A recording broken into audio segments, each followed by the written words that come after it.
On Mother's Day, my son's wife looked me dead in the eye in front of the entire dinner party and said, "Moms who abandon their kids don't deserve to be called moms." Right after she threw the handmade quilt I had stitched with so much love onto the floor like it was trash, the entire room froze. My son Zachary dropped his fork with a loud clatter. My granddaughter Lorinda shrank down in her chair, terrified to look up. The wealthy guests from the country club stopped their conversations mid-sentence. Even the catering staff, standing in the doorway, went still, sensing that something unforgivable had just been said. I sat there paralyzed, staring at the gift lying in a crumpled heap next to her sharp high heels. I had spent 6 months making it, hoping it would finally bring us together. But I didn't know that this moment would expose a family secret that would change everything. Now, let me tell you how it happened. It was raining in Seattle that afternoon, that steady, gray drizzle that we are known for up here in the Pacific Northwest. But inside my dining room, the air felt heavier than any storm cloud outside.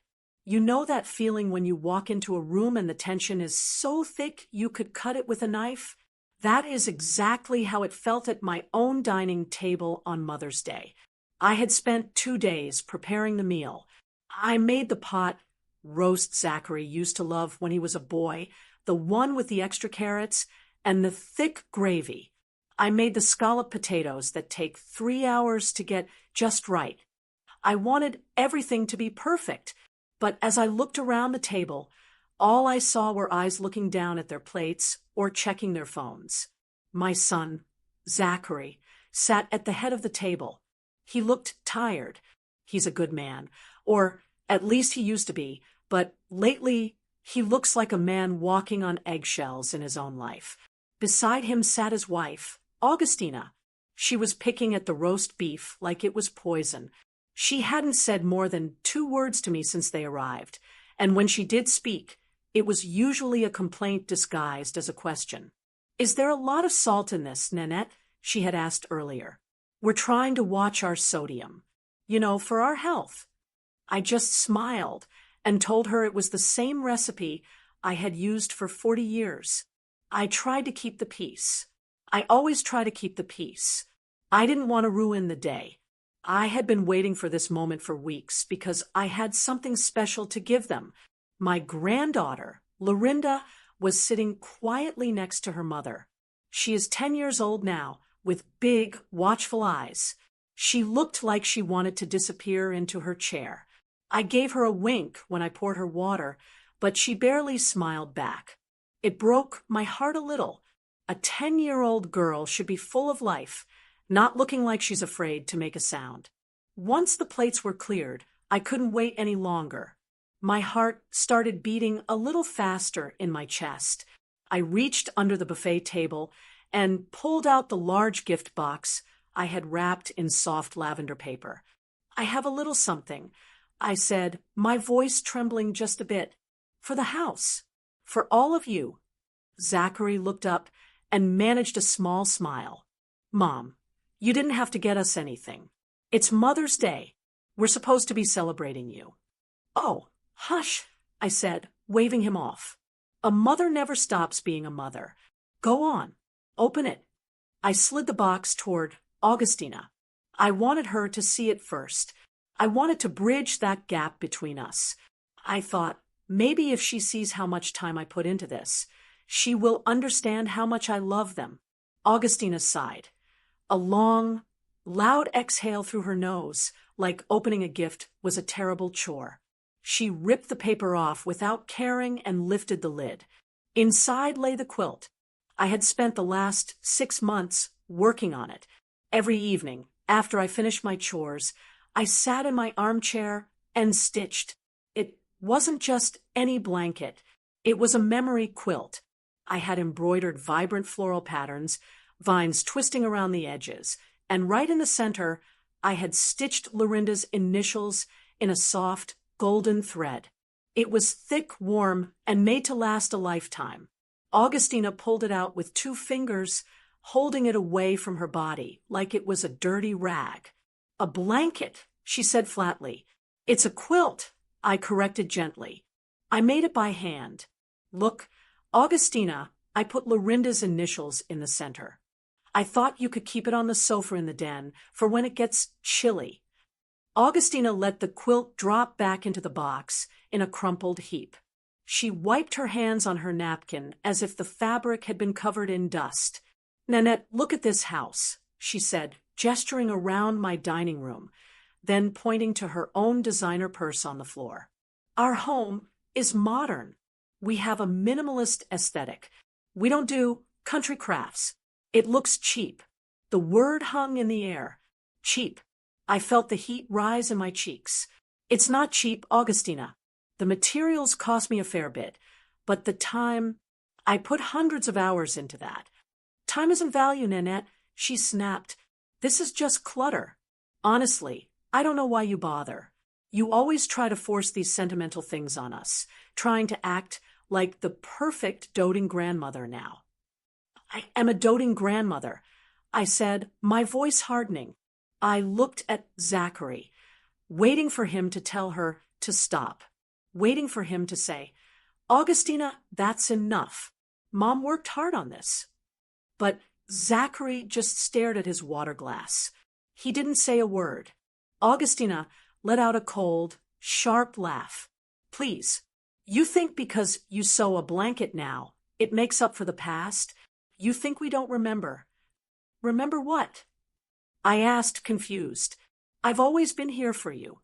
Augustina leaned forward, her eyes narrowing. Oh, really? Were you? Because the way Zachary tells it, you were never home. You were always at that factory, always working, always too tired to be a real mother. I felt like I had been punched in the stomach. I was a widow at 35, I said, my voice shaking. I worked double shifts so Zachary could eat, so he could have clothes on his back. I didn't have a choice. You always had a choice, Augustina spat back. You chose the money. You chose to leave your son alone in this house for hours on end while you chased a paycheck. You neglected him. She stood up then, towering over the table, looking down at me with pure disgust. She pointed a manicured finger right in my face. You can play the sweet old lady act for your church friends, Nanette. But we know the truth. Moms who abandon their kids don't deserve to be called moms. The room went deathly silent. The words hit me like a physical slap across the face.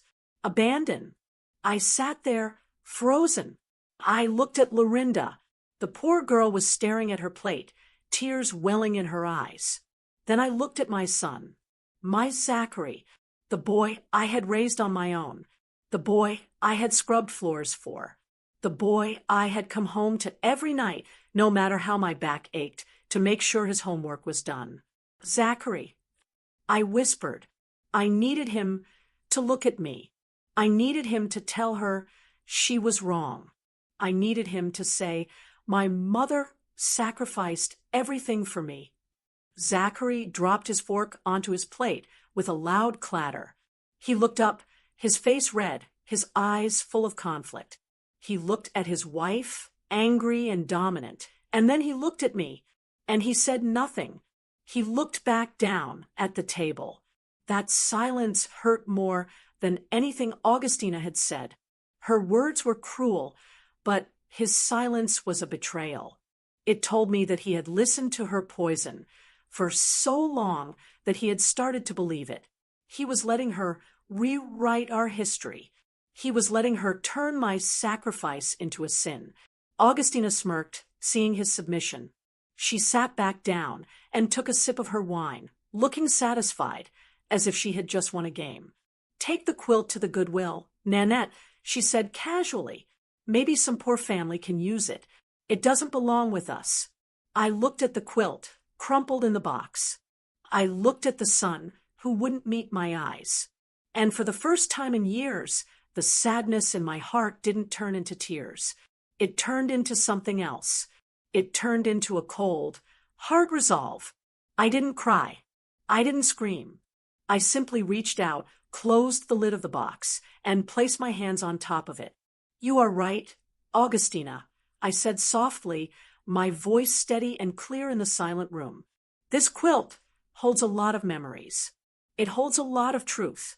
And truth is something this table is sorely lacking. I saw a flicker of confusion cross her face. She expected me to break. She expected me to beg for forgiveness for a crime I didn't commit. But I wasn't going to beg. Not today.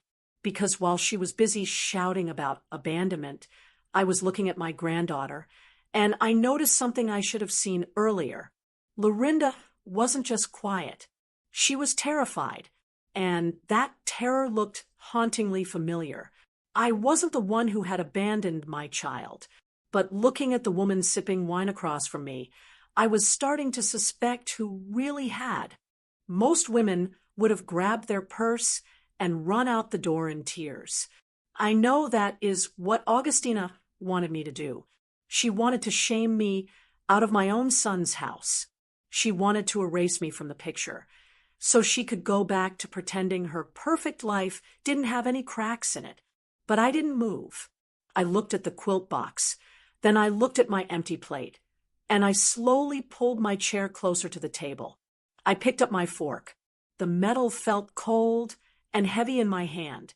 I wasn't hungry, not in the slightest, but I refused to let her see me bleed. If I left now, I was admitting guilt. If I left now, I was agreeing with her lie. The silence stretched on, uncomfortable and thick. You could hear the hum of the refrigerator in the kitchen and the sound of rain tapping against the expensive glass windows.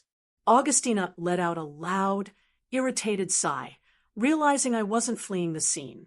She reached for a wet wipe from her purse and started aggressively scrubbing the table where the quilt box had rested moments before. Honestly, Zachary, she said, her voice high and tight, you really need to talk to your mother about boundaries and hygiene. Did you see the dust coming off that thing? It's probably full of mites. I can't have that kind of filth around Lorinda. Her allergies are sensitive. Dust. She was worried about a few microscopic specks of lint from clean cotton batting. I watched her manicured hand scrubbing the polished wood, and suddenly the dining room faded away.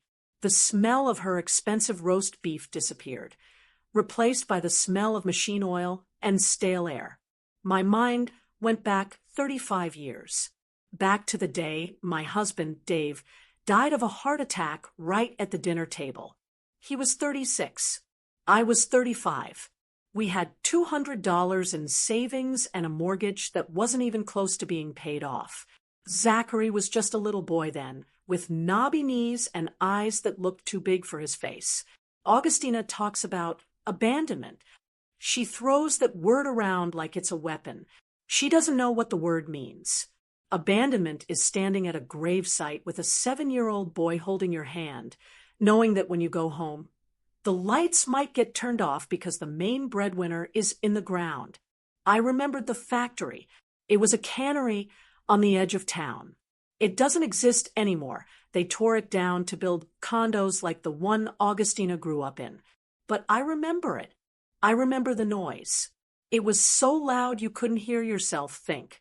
The air was thick with dust, not the soft lint from a quilt, but heavy, gritty dust from cardboard boxes and machinery.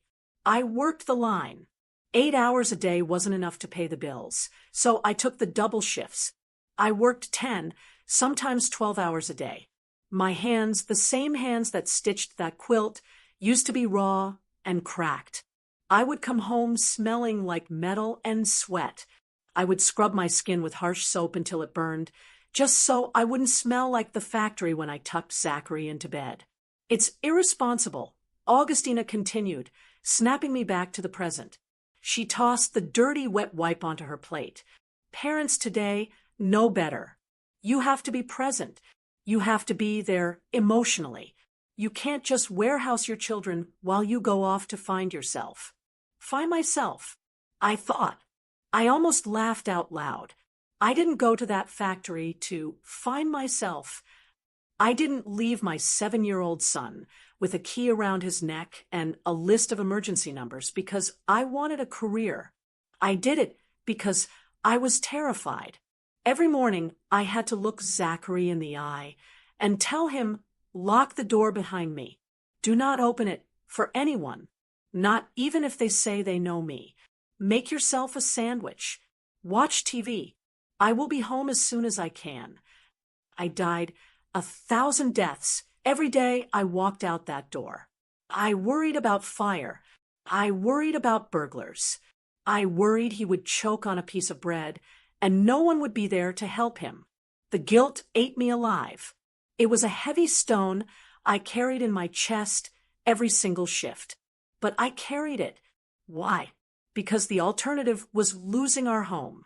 The alternative was seeing my son hungry. I looked at Zachary across the table. He was staring at his wine glass, swirling the red liquid around and around. Does he remember? Does he remember the Christmas I worked 3 weeks of overtime without a day off? I did it to buy him that bicycle he wanted, the red one. I was so tired on Christmas morning, I fell asleep sitting up on the couch while he unwrapped it. I missed seeing his face when he opened the box because I physically couldn't keep my eyes open. Augustina calls that neglect. I called it love. We just have different values. Augustina said, looking at her friends around the table for validation. My parents were always there. My mother never worked a day in her life. She greeted me at the door with cookies every day after school. That's what a child needs. Stability, not a mother who prioritizes a paycheck over her own flesh and blood. That was it. The contrast was so sharp it cut me. Augustina sat there in her silk blouse with her soft hands that had never scrubbed a floor, never packed a box, never panicked about an electric bill. She came from money. She married money. She had never known the sheer, paralyzing terror of being the only thing standing between her child and the street. She viewed my survival as a character flaw. She viewed my sacrifice as a sin. I looked at Lorinda again. The little girl was pushing peas around her plate, looking miserable. Augustina talked a big game about being present, but she had spent the entire dinner looking at her reflection in the window or checking her phone. I realized then that Augustina wasn't just cruel, she was ignorant. And ignorance is a dangerous thing when it's holding a microphone. I finally cleared my throat.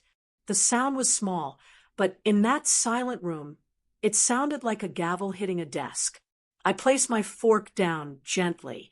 I sat up straight, squaring my shoulders. My back hurt, the same way it used to hurt after a long shift, but I ignored it. You talk a lot about things you have read in books, Augustina, I said. My voice was low, but steady. I looked her right in the eyes. She blinked, surprised that I was speaking again. Excuse me? You talk about dust, I said, and you talk about abandonment, but you are confusing necessity with neglect. I am simply stating facts, she sniffed. Zachary told me he was a latchkey kid. That is a trauma response. He had a key, I said firmly, because I was a widow. There was no insurance, money, Augustina. There was no trust fund from my parents. There was just me and the factory and a stack of bills on the kitchen counter. I saw Zachary flinch. Good.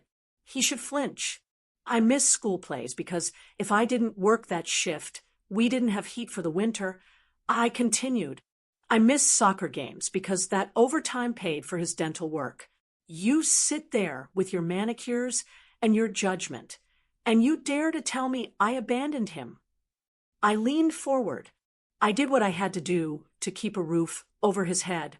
Augustina, something you've never had to worry about. You have never had to choose between being a present mother and feeding your child. So do not sit there and preach to me about sacrifice from a pedestal bought with someone else's money. Augustina's mouth opened, then closed. She turned a bright shade of red. She looked at Zachary, demanding he silence me. Zachary, she hissed, are you going to let her speak to me like that in our own home? All eyes turned to my son. The ball was in his court. I had spoken my truth. The question was, did he still have enough of the boy I raised in him to recognize it? I waited for Zachary to defend me. I waited for him to slam his hand on the table and tell his wife that she had crossed a line. But he didn't. He just signaled the waiter, or rather, the hired catering staff Augustina had insisted on for cleanup, to refill the wine glasses. Seeing that she had successfully silenced both her husband and her mother-in-law, Augustina relaxed. In fact, she seemed to bloom. She sat back in her chair, swirling her glass of expensive Pinot Noir, and turned her attention to the other guests. There were 2 other couples there, friends of theirs from the club. They looked uncomfortable, shifting in their seats, but Augustina didn't notice. Or maybe she just didn't care. She took a long sip of wine. Her lips stained slightly purple, and started to lecture. That is the only word for it. She wasn't having a conversation. She was holding court. It is all about presence, she said, waving her hand in the air. I read this article the other day about how damaging it is when parents aren't emotionally available. That is why I make sure Lorinda knows I am always here.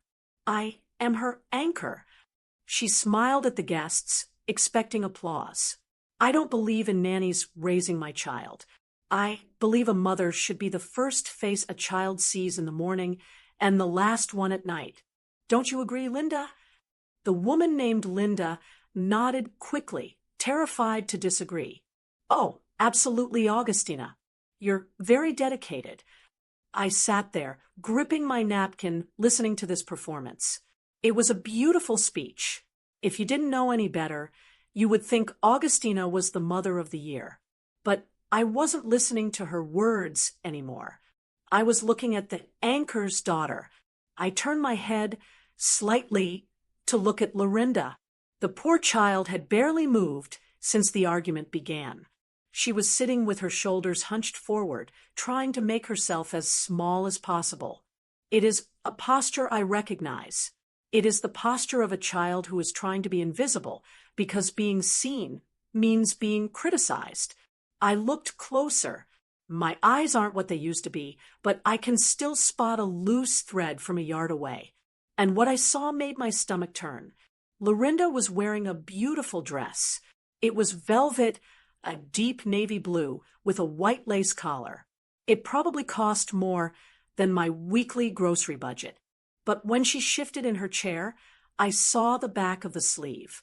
There was a stain there, dried orange juice, or maybe paint. That looked days old. And the white lace collar, it was gray around the neck, wrinkled, and unirond. Augustina was so obsessed with the aesthetic of her home, so obsessed with the dust on my quilt, yet her own daughter was wearing dirty clothes. Then I looked at Lorinda's face. She wasn't just quiet. She looked exhausted. She had dark circles under her eyes that no 10-year-old should have. Her hair, which used to be thick and shiny, looked limp. She looked thin. Not healthy thin, but frail. Like a strong wind could blow her over. She caught me staring at her. For a split second, her eyes locked with mine. I didn't see the love of a doting daughter looking at her anchor. I saw fear. And beneath the fear, I saw a plea. She looked at me the way a drowning person looks at a life raft. Her lips parted slightly, as if she wanted to say something, but then she shot a terrified glance at her mother and looked back down at her plate. A cold chill went down my spine. Augustina was still talking, her voice getting louder with every sip of wine. You have to sacrifice, she was saying. You have to give up your own selfish desires to raise a good human. That is what Nanette never understood. And then it hit me so hard I almost gasped. Projection. I had read about it in a magazine once. It is when someone accuses you of the very thing they are guilty of doing themselves. Augustina wasn't angry at me because I worked at a factory 30 years ago. She wasn't angry about the dust on the quilt. She was angry because every time she looked at me, she saw what a real mother looked like, and it reminded her of what she wasn't. She was screaming about abandonment because she was the one abandoning that little girl. Not by going to work to put food on the table, but by ignoring her while she sat right next to her. She was emotionally starving that child while preaching about nourishment. I looked at Lorinda's plate. She had pushed her peas into a pile. She hadn't touched the roast beef. She looked hungry, but hesitant, as if eating was a test she was afraid to fail. My mothering instinct kicked in. I couldn't stop it. I didn't care about the tension. I didn't care about the guests. I just wanted to feed my granddaughter. I reached for the bread basket in the center of the table. I picked out a soft, warm dinner roll, freshly baked, smelling of yeast and butter. "Here, honey," I said softly, leaning over to place the roll on Lorinda's side plate. "You haven't eaten a thing. Try this. It's warm." Lorinda's eyes lit up for a second. Her hand started to reach for the bread. She looked like a starving bird spotting a crumb. "Don't touch that." The snap of Augustina's voice was like a whip crack. Lorinda's hand jerked back, as if the bread were made of fire. She shrank back into her chair, trembling. Augustina glared at me across the table. Her face was twisted in an ugly sneer. "What do you think you are doing?" she demanded.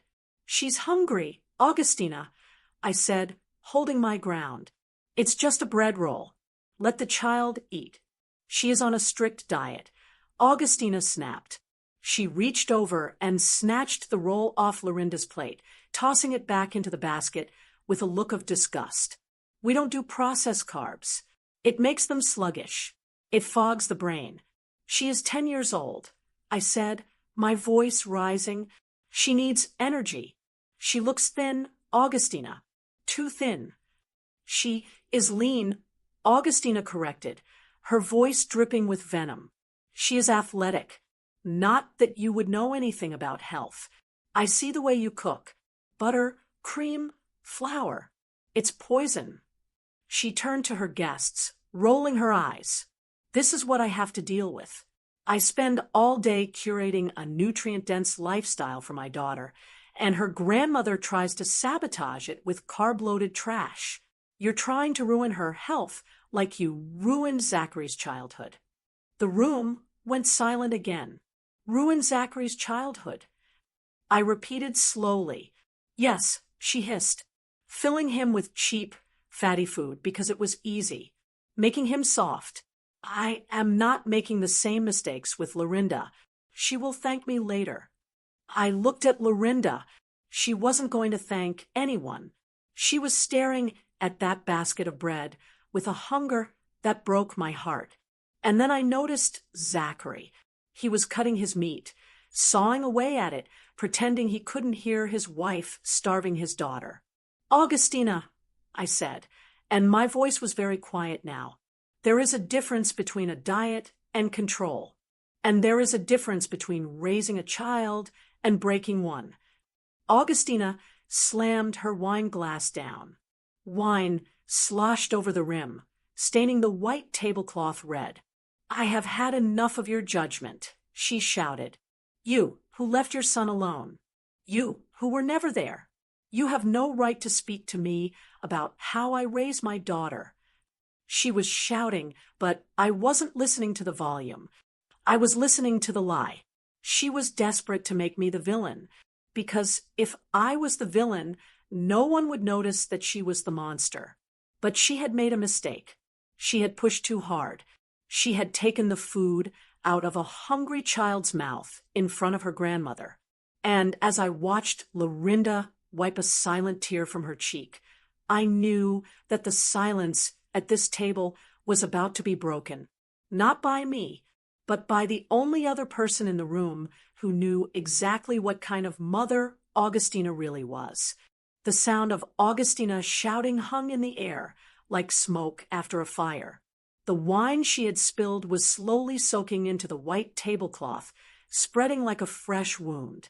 I looked at my son. Zachary was staring at the red stain. His face was pale. He looked like a man who wanted to be anywhere else in the world, maybe even back in that small, drafty apartment we lived in when he was 7, just so he wouldn't have to be here in this mansion with this woman. He finally looked up. His eyes were pleading. He didn't look at me. He looked at his wife. "Augustina, please," he said. His voice was so quiet it was almost a whisper. "It's Mother's Day. Can we just drop it? Please." It was a weak attempt. It wasn't the defense I had hoped for. He wasn't standing up for me. He was just begging for the noise to stop. He was begging for peace. But peace was not what Augustina wanted. She wanted dominance. She turned her head slowly to look at him, her eyes narrowing into slits. "Drop it," she repeated, her voice dripping with disbelief. "You want me to drop it?" She laughed, a harsh, jagged sound. "That is your problem, Zachary. You always want to drop it.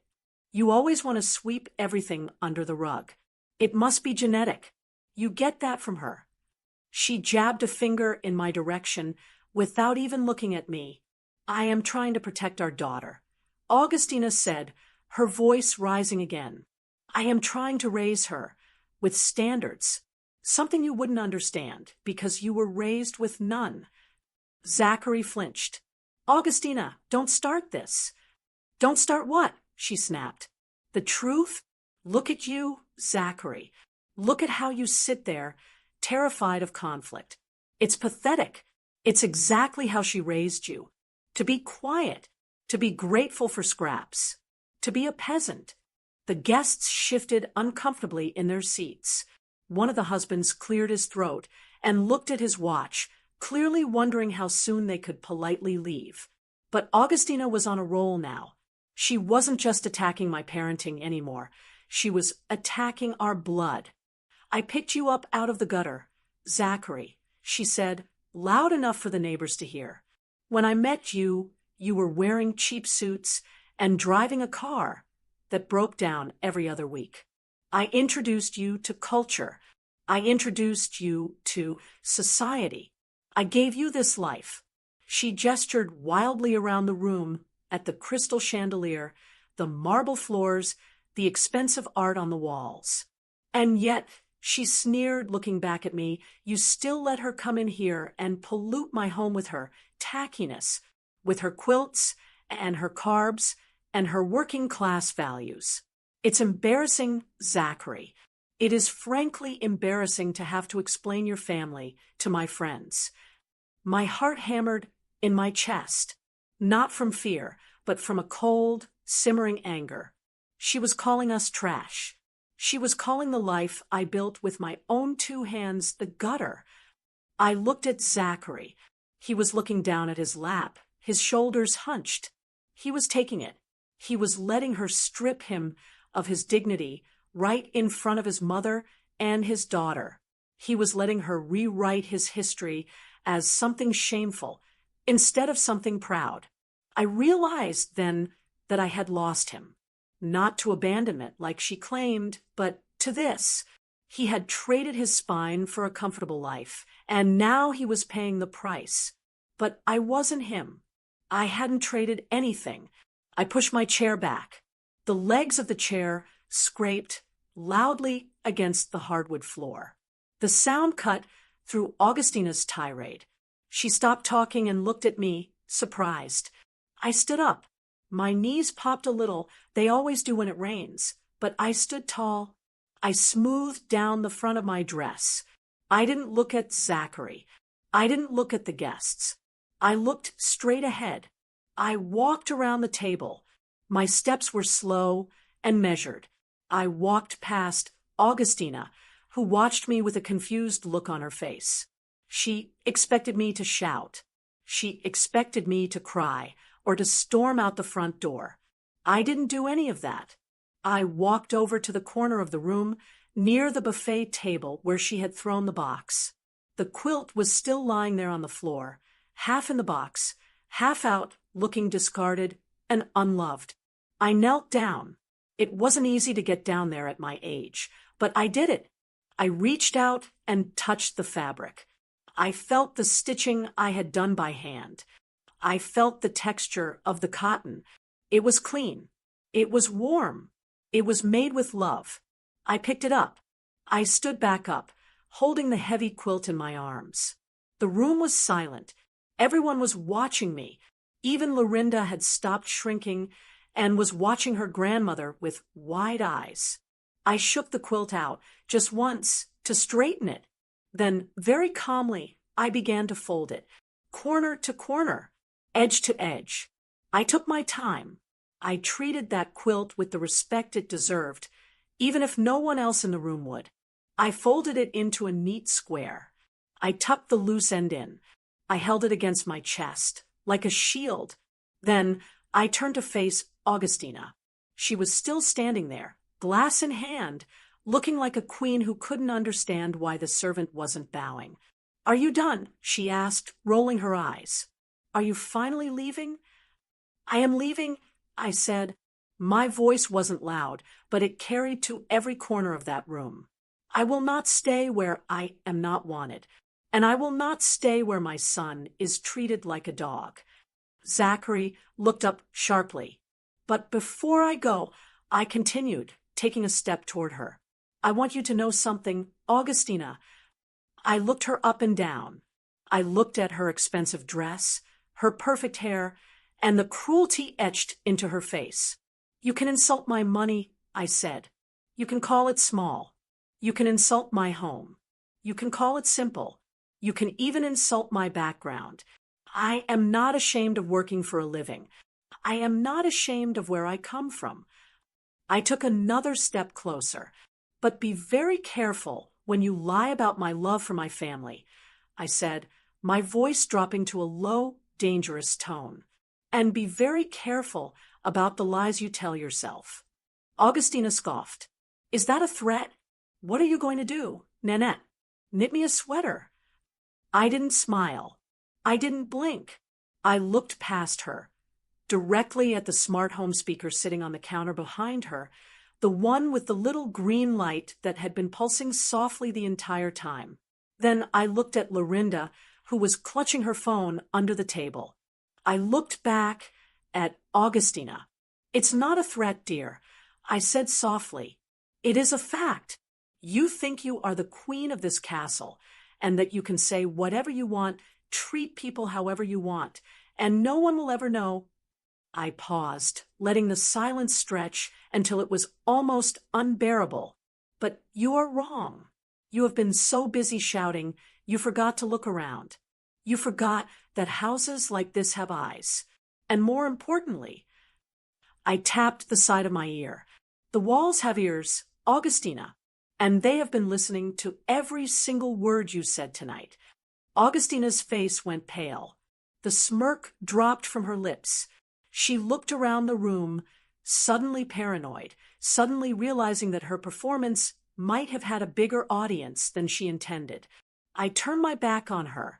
I walked over to Lorinda, kissed the top of her head, and whispered, "Be brave." Then, clutching my quilt, I walked out the front door and into the rain, leaving the door wide open behind me. I didn't go far. I couldn't. I stood there on the front porch, protected from the rain by the overhang, clutching that quilt to my chest like it was a life preserver. I had left the front door wide open behind me. I wanted the cold, damp air to blow into that perfect, sterile house. I wanted the wind to unsettle them. But mostly I left it open because I couldn't bear to leave my granddaughter alone in there. I heard Augustina's heels click on the hardwood floor as she walked toward the door, probably intending to slam it shut and lock me out of their lives forever. But she stopped. I could hear her laugh. It wasn't a happy laugh. It was that sharp, cruel sound she made when she thought she had won. "Drama queen," she scoffed, loud enough for me to hear. "Did you hear her? The walls have ears. She's losing her mind. It's sad, really." I heard Zachary murmur something, but it was too low to catch. "Oh, stop it, Zachary," Augustina snapped. "She is trying to manipulate you. She is trying to make me look like the bad guy, because I have standards. Who does she think she is? Who does she think is going to stop me? You. She let out a short, dismissive breath. You won't stop me. You never do. You know who butters your bread? Zachary. My heart sank. She was right. He hadn't stopped her. He had sat there and let her insult his mother and his history. I am the mother here, Augustina announced to the room, her voice reclaiming its authority. And I say we are done with this nonsense. Lorinda, sit up straight. Stop crying. You are embarrassing yourself. For a second, there was silence. I expected to hear Lorinda sniffle and obey. I expected to hear the scrape of her chair as she pulled herself back to the table, shrinking back into the invisible box her mother had built for her. But that's not what happened. Instead, I heard a chair fly back. It hit the floor with a loud wooden crash that echoed out into the street. No, the scream was so loud, so raw, that I jumped. It didn't sound like my shy, quiet Lorinda. It sounded like a wild animal that had finally chewed through its cage. Lorinda! Augustina shouted, shocked. What has gotten into you? Stop it! Lorinda screamed again. Her voice was shaking, cracking under the weight of tears she had been holding back for years. Stop lying! Stop lying about Grandma! I leaned closer to the open door, my heart pounding in my throat. I could see them through the sliver of the opening. Lorinda was standing up, her small hands balled into fists at her sides, her face red and wet with tears. She wasn't looking at the floor anymore. She was looking straight at her mother. Sit down, Augustina hissed, her voice low and dangerous. You are making a scene. I don't care. Lorinda yelled. You called Grandma a bad mom. You said she abandoned Dad. But that's not true. Grandma never abandoned us. It was you. The air left the room. You could feel it. The guests, who had been awkwardly sipping their wine, froze completely. Augustina took a step back, looking at her daughter like she was a stranger. How dare you? She whispered. I am your mother. I am here every day. No, you're not. Lorinda sobbed.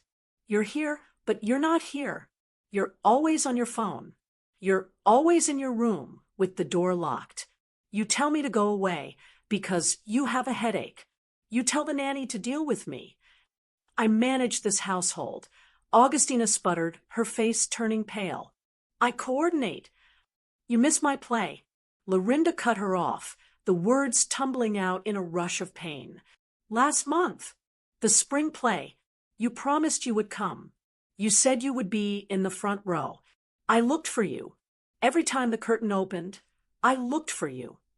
Augustina opened her mouth to speak, but Lorinda didn't let her. You weren't there, she cried. You were at the spa with your friends. I saw the pictures on your phone. You lied and said you had a migraine, but you were getting a facial. Lorinda, that is enough. Grandma came. Lorinda shouted, pointing a trembling finger toward the door where I was standing. Grandma took the bus. She sat in the front row. She brought me flowers. She's the one who made my costume, because you said buying one was easier, but the store-bought one scratched my neck. Grandma sewed it for me. I felt a tear slide down my own cheek. I didn't know she knew I had taken the bus. I didn't know she had seen me in the front row. I thought she was too busy focusing on her lines. But children see everything. They see who shows up. You say Grandma abandoned her kid.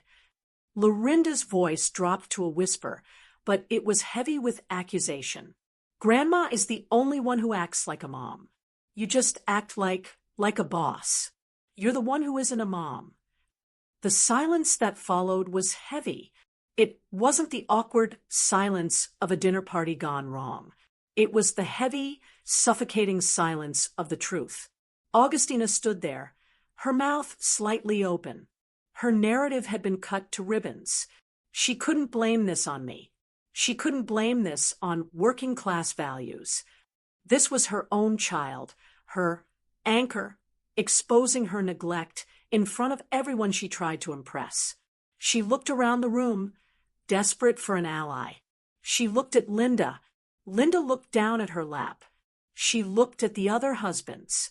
They were studying the ceiling. So she turned to the only person she thought she could still bully. "Zachary," she said, her voice shrill. "Are you going to let her talk to me like that? She is hysterical. She needs to be medicated. Look at her. She's out of control." Zachary slowly stood up. I held my breath.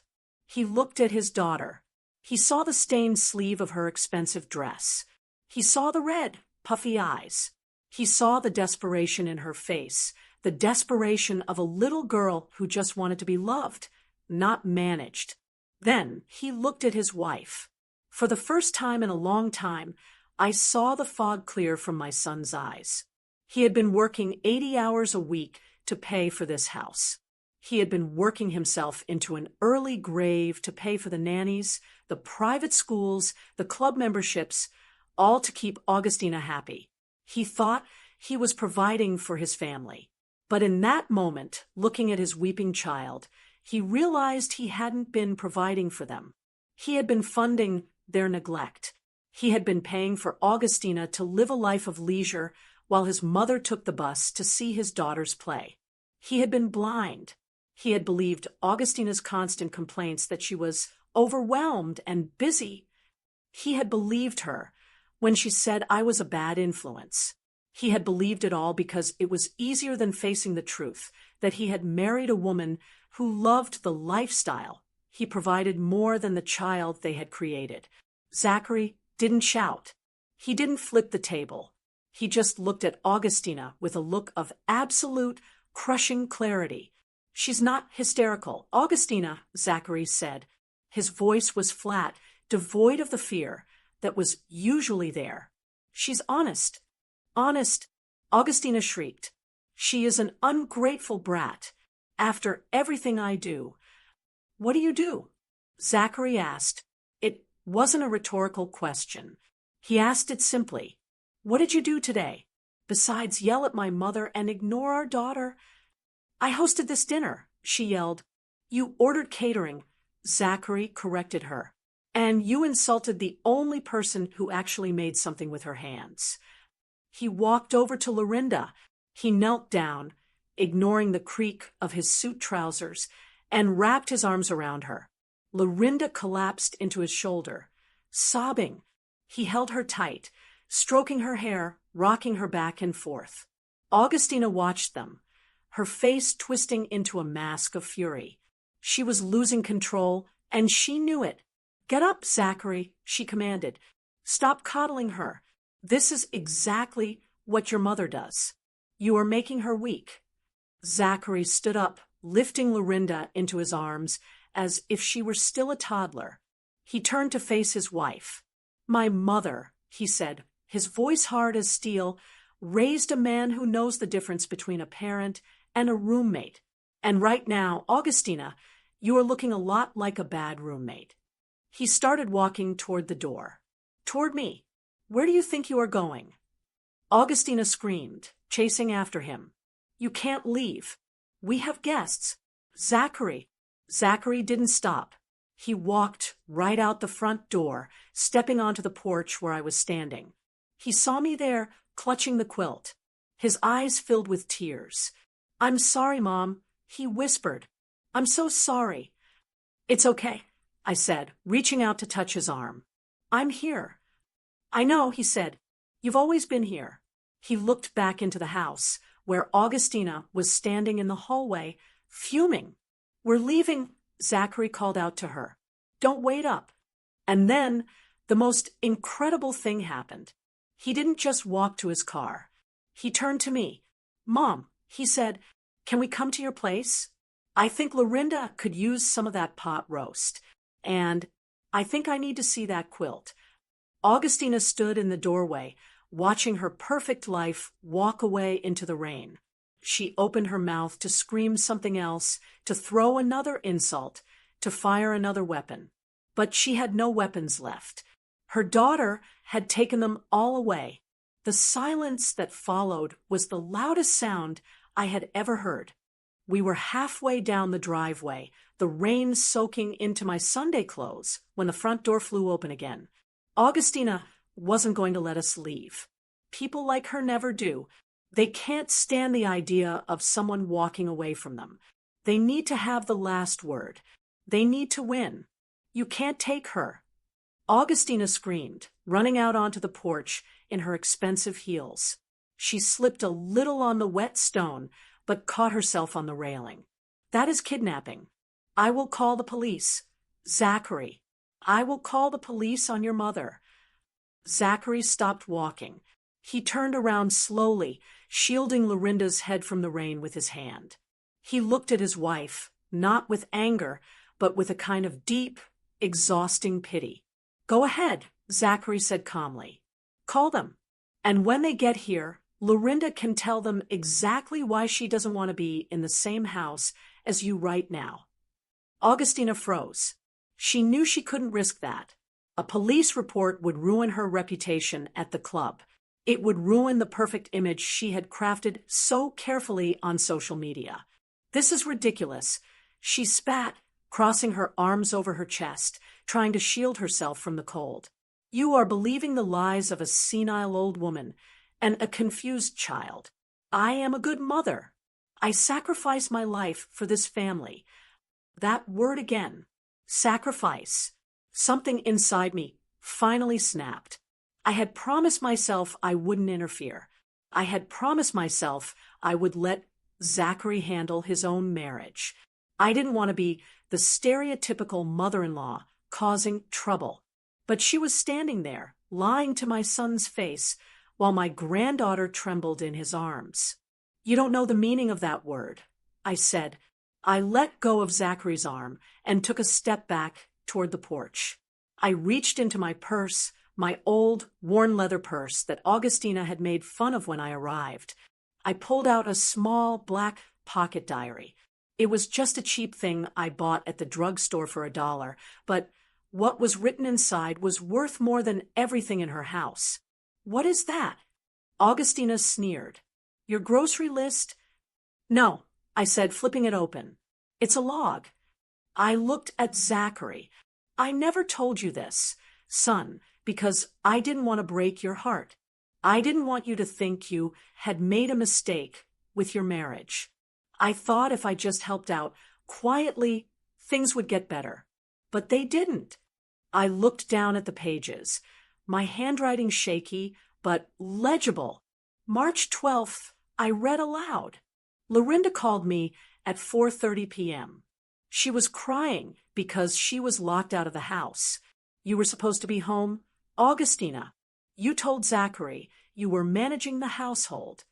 But Lorinda was sitting on the back step in the cold. Augustina's face went white. I was at the grocery store. Traffic was bad. I wrote down what you posted on Facebook that day. I continued, ignoring her. Check in at the Sanctuary Spa at 4:15 p.m. Caption, much needed self-care. Zachary looked at his wife sharply. I flipped the page. April 4th, Zachary was out of town on business. You called me, Augustina, and said you had a migraine and couldn't pick Lorinda up from piano lessons. I took the bus across town. When I got there, the teacher told me Lorinda had been waiting for an hour. And when I dropped her off at home, I saw your car pulling in. You were wearing tennis whites. No migraine. Just a match with the girls. Stop it, Augustina shrieked. You're stalking me. Zachary, she's crazy. May 2nd, I read, my voice getting stronger. Lorinda called me whispering. She said she was hungry. It was 8 p.m. You had a dinner party for your book club. You told the guests Lorinda had already eaten. But she hadn't. She was in her room with nothing. I had a pizza delivered to the side window. I closed the book with a snap. I have dates, Zachary. I have times. I have receipts for food, for clothes, for school supplies that Augustina said she bought, but never did. I kept it all. Not because I wanted to hurt you, but because I knew one day she would try to say I was the one who didn't care. I looked at Augustina. She looked like a cornered animal. All the bluster, all the arrogance, it was draining out of her, replaced by fear. She knew she had been caught. I didn't speak up because I wanted to keep the peace. I told her, "But you broke the peace today when you came for my son, and you definitely broke it when you hurt this child." Zachary stared at me. He looked at the little black book in my hand. Then he looked at the quilt I was holding against my chest. "Let me see it, Mom," he said softly. He wasn't talking about the book. He was talking about the quilt. I handed it to him. He shifted Lorinda to his hip and took the quilt with his free hand. He ran his thumb over the stitching. He looked at the floral patterns, the vines, the golden thread of his daughter's initials. He saw the hours. He saw the patience. He saw the love that had been stitched into every single inch of that fabric. Then he looked at the dust Augustina had complained about. There was no dust. It was perfect. He looked up at his wife. The look in his eyes was terrifying. It wasn't hot anger. It was cold, absolute finality. It was the look of a man who suddenly realizes he has been sleeping next to a stranger. "You called this cheap," Zachary said, holding up the quilt. It's just a blanket." "Zachary," Augustina stammered, trying to regain her footing. "It doesn't match our decor. I was just being honest." "My mother worked 3 jobs," Zachary said. His voice was low, but it cut through the rain like a razor. "She worked 3 jobs, standing on concrete floors for 12 hours a day, so I could have a life, so I could go to college, so I could buy a house like this." He took a step toward the porch. "She scrubbed floors. She missed meals. She wore the same winter coat for 10 years, so I could have a new one.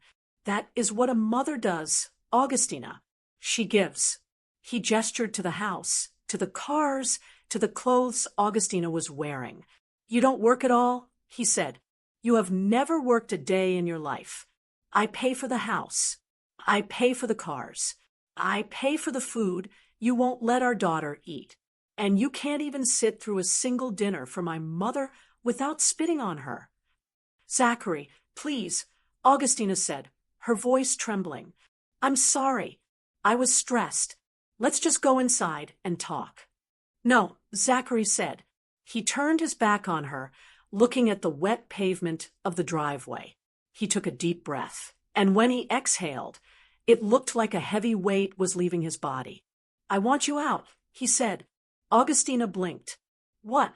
"I want you out of my house," Zachary said, turning back to face her one last time. "Tonight. I'm taking Lorinda to Mom's place. When we come back tomorrow to get her things, I want you gone." "You can't do that," she screamed. "This is my house, too. Check the deed." "Augustina," Zachary said coldly, "and check the prenup you were so offended by, but signed anyway. This is my house, and I am done letting you poison it." He didn't wait for her to answer. He turned to me. "Come on, Mom," he said gently. "Let's go home." He opened the car door for me. I got in, clutching my black book. He buckled Lorinda into the back seat, covering her with the quilt, the cheap quilt that was now keeping his daughter warm. As we backed out of the driveway, I looked out the window. Augustina was standing on the porch, alone in the massive, empty house, screaming at the rain. She looked very small. And for the first time in a long time, I didn't feel angry. I just felt relief. The truth had finally spoken, and it had spoken loud enough for everyone to hear. The drive to my house was quiet. It wasn't the heavy, suffocating silence of the dinner party. It was the peaceful silence of a storm that has finally passed. Lorinda had fallen asleep in the back seat before we even hit the highway, clutching that quilt up to her chin. She was safe. When we pulled into my driveway, the rain had stopped. My little house isn't much to look at compared to the mansion we had just left. The paint is peeling a bit on the trim, and the garden is overgrown with hydrangeas, not manicured hedges. but as Zachary turned off the engine, I saw him take a deep breath. He looked at the porch light, glowing yellow in the dark. "It looks the same," he said quietly. "It is the same," I told him. "Home doesn't change just because you leave it." We carried Lorinda inside and tucked her into the spare bedroom, Zachary's old room. I heated up the pot roast I had left in the slow cooker for my own dinner, knowing deep down they might need it. While Lorinda slept, Zachary sat at my small, round kitchen table. The linoleum floor is scratched, and the chairs don't match, but he sat there looking more comfortable than he had in that expensive Italian leather dining chair an hour ago. His phone buzzed on the table. It buzzed again, and again. He looked at the screen, and a grim smile touched his lips. "It's Linda," he said, "Augustina's friend from the club." "What does she say?" I asked, pouring him a cup of black coffee. "Apparently, the party ended abruptly," Zachary said, reading the text. "After we drove off, Augustina tried to rally the troops. She went back into the dining room and told everyone that I was having a mental breakdown. She told them I was abusive and that you had brainwashed Lorinda." I shook my head. "She doesn't know when to stop." "She told them she was going to sue me for kidnapping." Zachary continued reading. "But Linda says nobody bought it. She says the room was dead silent. Then, one by one, the guests just stood up and left. Linda said her husband told Augustina, 'You should be worrying less about your reputation and more about why your daughter is terrified of you.' They turned their backs on her mom. She's alone in that big house. She will threaten legal action. I warned him. She won't go down quietly." "Let her try," Zachary said, setting the phone down face first. "I have the receipts now. Thanks to you." He wrapped his hands around the warm mug of coffee and stared into the dark liquid. The anger that had fueled him in the driveway was fading, replaced by a deep, crushing shame. I watched his shoulders slump. He looked like the little boy who used to come home with a scraped knee, afraid I would be mad at him for ruining his pants. "I'm sorry, Mom," he whispered. His voice cracked. I sat down opposite him. "You already said that, Zachary." "No, I'm really sorry," he said, looking up at me. His eyes were red. "I let her drive a wedge between us. For years, I let her talk about you like you were some embarrassment, and I didn't say anything." He wiped a hand over his face. "She made me feel like where we came from wasn't enough," he admitted. "She made me feel like growing up in this house with a mom who worked in a factory. She made me feel like it was something to hide, like it was low class. So I tried to be what she wanted. I tried to buy the right clothes, the right house, the right friends. I thought if I just worked hard enough, I could scrub the poor off of me." "Oh, Zachary," I sighed. I was ashamed. He choked out, the tears finally spilling over.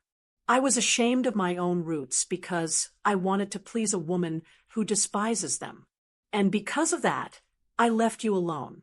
I left you to take the bus to my daughter's play. I left you to feed her pizza through a window." He put his head in his hands and wept.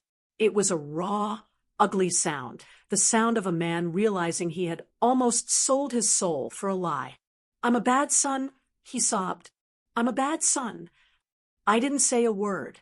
I just stood up and walked around the table. I pulled his head against my stomach, just like I used to when he was small. I ran my fingers through his hair, which was starting to gray at the temples. "You are not a bad son," I told him firmly. "You are a lost son who found his way back." He wrapped his arms around my waist and held on tight. "I don't deserve you," he mumbled into my apron. "After everything I let her say to you, how can you just sit here and feed me? How can you not hate me?" I pulled back and lifted his chin, so he had to look at me. I needed him to see the truth in my eyes. "Listen to me, Zachary," I said. "Mothers don't keep score." He blinked, tears catching in his lashes. We don't keep a ledger of who called, who, I said. We don't tally up the missed birthdays or the harsh words. We don't hold grudges. That is what wives like Augustina do. But a mother? I forgave you the moment you were born, Zachary. Before you even made a mistake, I had already decided to love you through it. But I hurt you? He said. Yes, you did. I nodded. And it stung. But pain is part of the job description. The only thing that matters to me is that you are here now. You woke up. You stood up for your daughter. And you came home. I kissed his forehead. You can't buy class, Zachary. I whispered. And you can't buy love. Augustina has a lot of money, but she is the poorest woman I know. You are rich. You have a daughter who loves you, and you have a mother who is never going to close her door on you. Don't ever be ashamed of this house again. This house was built on love, and that is stronger than any marble floor. Zachary took a deep, shuddering breath and nodded. He wiped his eyes and sat up straighter. You're right, he said. I'm done hiding, and I'm done apologizing to her. Good, I said, patting his shoulder. Now eat your pot roast. You're going to need your strength. Tomorrow, we have a lot of work to do. He picked up his fork and took a bite. He closed his eyes and smiled, a real, genuine smile. Tastes like home, he said, and for the first time in years, I knew he really meant it. The fallout was messy, and the road. It has been 6 months since that rainy afternoon in May. The leaves in Seattle have turned from green to gold, and the air has that crisp chill that tells you winter is coming. But for the first time in years, I don't feel the cold. Things look very different now. Zachary didn't go back to the mansion. He went back once with a moving truck and a lawyer to get their things. He told me Augustina stood in the marble foyer, screaming about how he was making a mistake, how he would never survive without her connections and her social status. She kept the big house. She kept the expensive furniture. She kept the aesthetic she loved so much. But she is the only one living in it. Zachary and Lorinda moved into a nice, modest rental house about 10 minutes down the road from me. It doesn't have a chandelier, and the floors aren't imported marble, but it has something that the mansion never had. It has laughter. I went over there yesterday to help Lorinda with her homework. She is a different child. The dark circles under her eyes are gone. She has put on a little weight, healthy weight. She runs to the door when I knock. She doesn't shrink away from food anymore. In fact, she asked me to teach her how to make my scalloped potatoes. We were sitting in her bedroom, and the first thing I noticed wasn't her toys or her books. It was her bed. Spread out perfectly across the mattress was my quilt. It wasn't hidden in a closet. It wasn't thrown on the floor. It was right there, the centerpiece of her room. She told me she sleeps under it every single night because it makes her feel safe. She traced the golden thread of her initials with her finger and told me it feels like a hug, Grandma. That is all I ever wanted.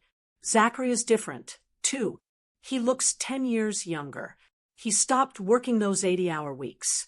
He realized he doesn't need to fund a lifestyle he never actually wanted. He comes over for dinner every Sunday, and he doesn't check his phone once. He listens. He laughs. He is present. Augustina still tries to stir up trouble now, and then she posts things online about betrayal and toxic in-laws trying to get sympathy from strangers. But nobody pays much attention to her anymore.